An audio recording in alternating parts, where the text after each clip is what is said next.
in Ohio, Henry and Putnam.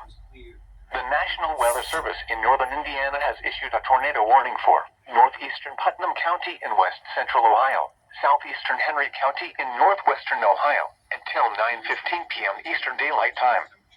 At 8:45 p.m. Eastern Daylight Time, a confirmed tornado was located near Leipzig, or 9 miles north of Ottawa, moving east at 50 miles per hour. Hazard: damaging tornado. Source: Emergency Management confirmed tornado. Impact: flying debris will be dangerous to those caught without shelter. Mobile homes will be damaged or destroyed. Damage to roofs, windows, and vehicles will occur. Tree damage is likely. The tornado will be near Leipzig and Daschler around 8:50 p.m. Eastern Daylight Time.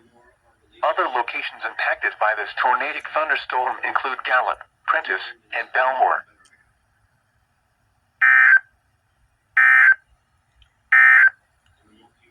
Urgent weather